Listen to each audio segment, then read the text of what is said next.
the location of King David's final resting place, an enigma that has captivated historians, pilgrims, and scholars for centuries, a story of changing landscapes, fading memories, and the enduring power of tradition.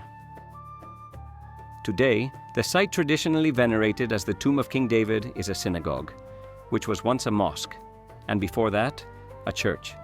It is located on the current Mount Zion, just outside the walls of the old city of Jerusalem. For centuries, Jews, Christians, and Muslims have come here to pray, to connect with the figure of David. But there's a problem. The biblical, historical, and archaeological evidence points to another location, the ancient city of David. In antiquity, the location of the royal tombs was not a secret. They were revered landmarks etched in the collective memory of the people. Originally, Zion referred to the city of David, the fortified eastern ridge of ancient Jerusalem, and the biblical texts are clear. David was buried there. Even after the destruction of the first temple by the Babylonians, the tombs endured. Nehemiah mentions them when rebuilding the walls. Rabbi Akiva locates them near the Kidron Valley in the 2nd century of the Common Era.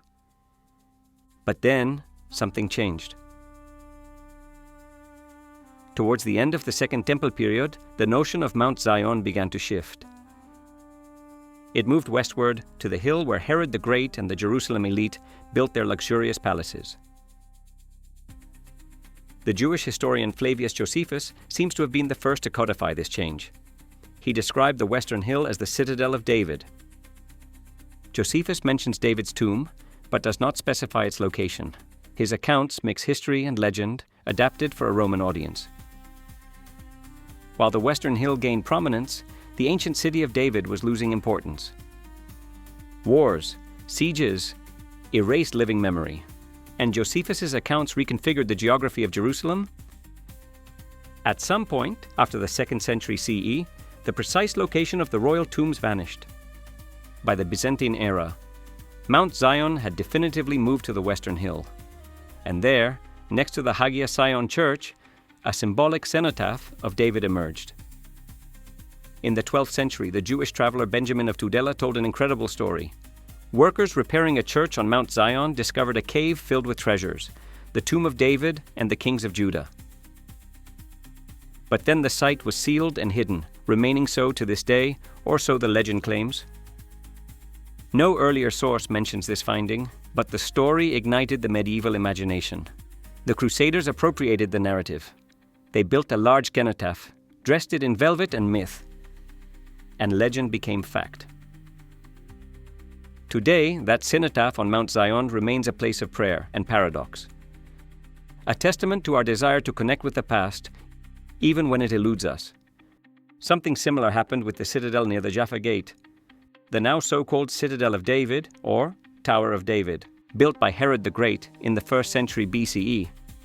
It was designed to be the northwest defense of the city, with its 3 towers, Hippicus, Phasael, and Mariamne, over earlier fortifications. But time caused Herod's legacy to be forgotten. In the Byzantine era, biblical narratives were superimposed on the ruins. The pilgrim of Piacenza referred to the Tower of David near the Jaffa Gate. This association deepened under Islamic rule, when Muslim rulers called it Mihrab Dawood, David's prayer niche. By the time of the Crusaders, it was called Tower of David, identifying the Herodian Phasael Tower as David's fortress, making it the palace of the Crusader kings.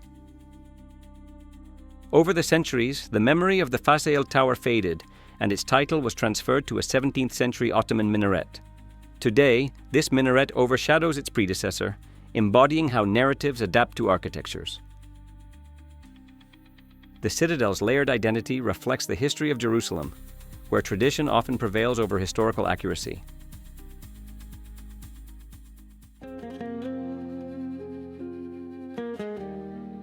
Many of the sites that tourists and pilgrims visit today in the Holy Land are based on tradition. The Bible often mentions regions, mountains, and cities without providing exact locations for specific places within them. For example, it speaks of the Mount of Olives, but it doesn't specify further where on the Mount of Olives. The destructions of Jerusalem in 70 and 135 CE, along with the enslavement and exile of its inhabitants, resulted in almost no local population remaining who remembered where certain events occurred. However, Some passages are more explicit about locations, and, together with advances in archaeology, they allow us to identify an increasing number of precise places where events took place. But in the case of King David's tomb, we have quite specific information directly from the Bible. So David slept with his fathers and was buried in the city of David. But the key lies in the book of Nehemiah. Nehemiah, upon returning from the Babylonian exile in the mid-5th century BCE, initiated the reconstruction of Jerusalem's walls by organizing several teams of workers. He divided the work among 41 teams, each responsible for a specific section of the wall. And the references he used to delimit each team's work are crucial. But the gate of the fountain repaired Shallun, the son of Colhose, the ruler of part of Mizpah. He built it, and covered it, and set up the doors thereof, the locks thereof, and the bars thereof, and the wall of the pool of Siloah by the king's garden, and unto the stairs that go down from the city of David. After him repaired Nehemiah, the son of Azbuk, the ruler of the half part of Bethzur, unto the place over against the sepulchres of David, and to the pool that was made, and unto the house of the mighty. The fountain gate, the pool of Siloam, the king's gardens. These were known locations in ancient Jerusalem, and Nehemiah places David's tombs very close to these landmarks at the southern end of the city. Centuries later, the Tosefta, a compilation of Jewish oral law, confirms this location.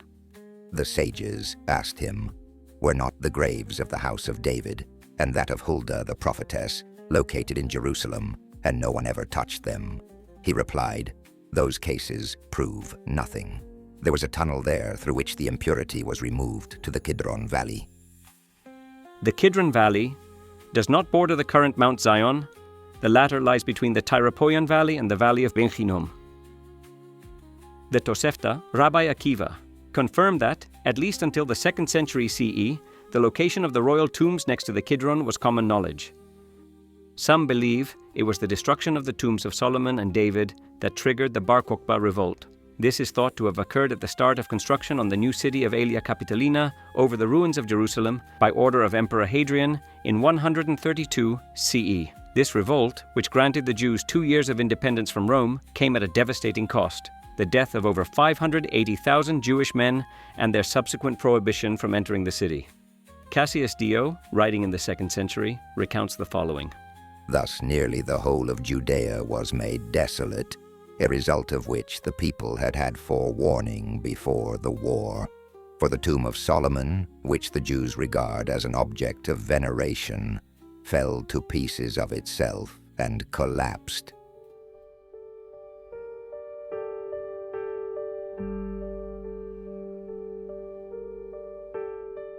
So how do we reconcile the tradition of Mount Zion with the biblical and archaeological evidence that points to the city of David? A key might lie in the practice of secondary burial. In ancient Israel, it was common to let the body decompose and then collect the bones. These bones were placed in an ossuary or reburied in a nearby location. Let's remember the inscription of King Uzziah. It's possible that at some point someone decided to act on the words of the prophet Ezekiel. Were the bones of the kings of Judah moved out of the city, thus fulfilling the prophecy? We have another historical example, the city of Tiberias, founded as a pagan city over an ancient Jewish cemetery. The Talmud relates how Shimon Bar Yochai, a disciple of Rabbi Akiva, purified Tiberias. The remains were exhumed and reinterred elsewhere. This purification allowed the Sanhedrin to move to Tiberias, establishing it as a center of Jewish learning. In the late 1960s, archaeologist Benjamin Mazar made an intriguing discovery on the western slope of Jerusalem. Along the Tyropoion Valley, he found square shafts carved into the rock, leading to large plastered underground chambers. Mazar and his colleague, Eilat Mazar, suggested that these were Phoenician-style tombs used by the Jerusalem elite. They proposed that these tombs were emptied and abandoned when King Hezekiah expanded the city in the 8th century BCE. But again, Rabbi Akiva's text in the Tosefta indicates that the tombs were not relocated at least until the 3rd century CE.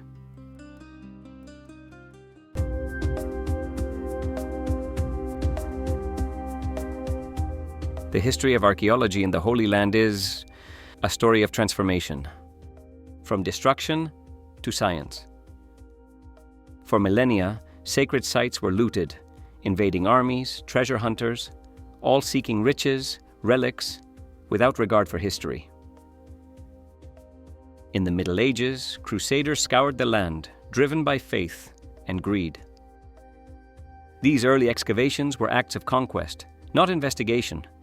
They left scars, historical gaps. But everything changed with Napoleon. His Egyptian campaign in 1798 brought with it scholars like Jean-François Champollion. The foundations were laid for a new approach: historical research, not simple looting. In the early 19th century, explorers like Edward Robinson mapped biblical sites with the Bible in hand. Figures like William Flinders Petrie and Charles Warren revolutionized archaeology. They introduced stratigraphy, pottery typology, scientific methods that transformed excavations into systematic studies. During the British Mandate, biblical archaeology emerged. Archaeologists like William F. Albright used the Bible as a guide to interpret their findings. His disciples, like Yigael Yadin, excavated Masada and Hazor, presenting their discoveries as proof of Israel's glory. This group was called maximalists because through their excavations, they affirmed the historical reliability of the Bible, unless proven otherwise. But between the 1960s and 1990s came the rebellion. Kathleen Kenyon's re-excavation of Jericho seemed to contradict the biblical account of Joshua's conquest. The minimalists emerged, academics like Israel Finkelstein and the Copenhagen School. They argued that the Hebrew Bible was a late construction. They dismissed the United Monarchy, the very existence of David and Solomon, as myths, citing the scant archaeological and historical evidence of both figures and of centralized states before the 9th century BCE. Today, the field seeks a middle ground. Advances like radiocarbon dating, GIS mapping, and interdisciplinary collaboration have moderated the extremes. And new discoveries like the Tel Dan Stele, which mentions the House of David, challenge minimalist skepticism.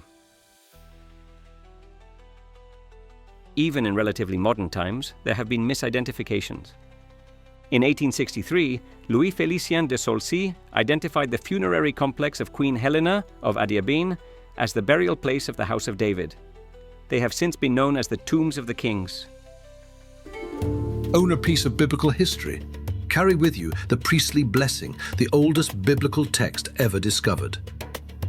Direct from the city of David, each purchase of its unique products directly supports the biblical archaeological excavations and discoveries in the cradle of Jerusalem.